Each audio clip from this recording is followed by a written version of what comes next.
Hello, जय Hind friends. इस video में हम सीआरपीसी के तहत जो है जांच और विचारण में अंतर समझेंगे, यानी इंक्वायरी और ट्रायल में क्या डिफरेंस होता है इसको समझेंगे।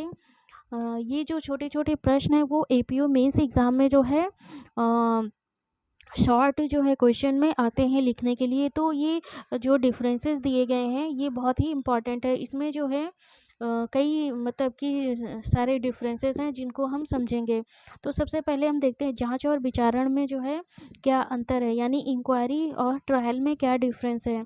तो इसमें जो पहला अंतर है, जांच को सीआरपीसी की धारा 2G में परिभाषित किया गया है, यानी जांच की जो परिभाषा दी गई है वो सीआरपीसी की धारा 2G में इंक्वायरी को परिभाषित किया गया है। जबकि जो विचारण शब्द है, विचारण शब्द को जो है सीआरपीसी में परिभाषित नहीं किया गया है। यानी जो ट्रायल शब्द है उसको जो है सीआरपीसी की किसी भी धारा में जो है परिभाषित नहीं किया गया है। तो ये जांच और विचारण का जो है पहला अंतर हो गया। दूसरा अंतर हो गया कि जांच में किसी तथ्य की वास्तविकता का पता लगाया जाता है, यानी जो जांच की जाती है वे उसमें किसी फैक्ट यानी किसी तथ्य की जो है वास्तविकता या सत्यता या सच्चाई का पता लगाया जाता है।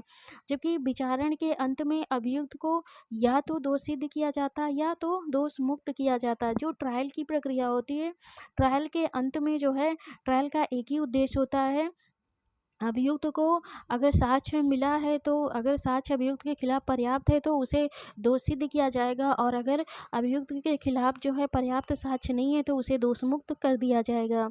तो यहाँ पे ये दूसरा अंतर हो गया इंक्वायरी और ट्रायल में। तीसरा अंतर हम देख सकते हैं कि जांच विचारण की पूर्ववर्ती कार्यवाही है। जांच जो है विचारण की पूर्ववर्ती कार्यवाही है, जबकि विचारण जांच की पश्चातवर्ती कार्यवाही है। यानी जो जांच होती है वे जो है ट्रायल जो है प्रारंभ होने के पहले जो है की जाती है, और ट्रायल जांच जो होती है वो न्यायालय या मजिस्ट्रेट के द्वारा की जाती है। लेकिन जब और जो विचारण होता है वह भी जो है न्यायालय के द्वारा या मजिस्ट्रेट के द्वारा की जाती है।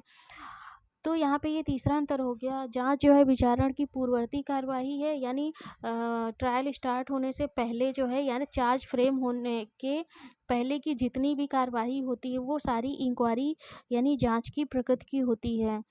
अगला अंतर हम देख सकते हैं, आरोप विरचित करने तक की संपूर्ण कार्यवाही जो है जांच की प्रकृति की होती है। आरोप यानी चार्ज फ्रेम करने तक की संपूर्ण कार्यवाही जो होती है वो जांच की प्रकृति की होती है। जैसे ही जांच समाप्त होती है वैसे ही विचारण प्रारंभ हो जाता है। तो यानी जैसे ही इंक्वायरी समाप्त हो जाती है वैसे ही जो है ट्रायल शुरू हो जाता है। तो ये यहाँ पे जो है चार अंतर जो है जो प्रमुख अंतर है जांच और विचारण में, जांच और विचारण में उनको यहाँ पे हम समझे।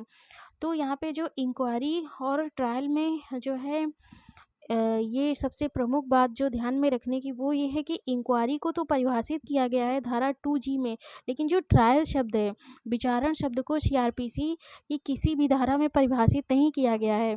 लेकिन जो ट्रायल होता है ये न्यायिक प्रक्रिया मानी जाती है, यानी ट्रायल जो होता है वो न्यायिक प्रक्रिया है। तो यहाँ पे जो है ये प्रमुख अंतर हैं जांच और विचारण में।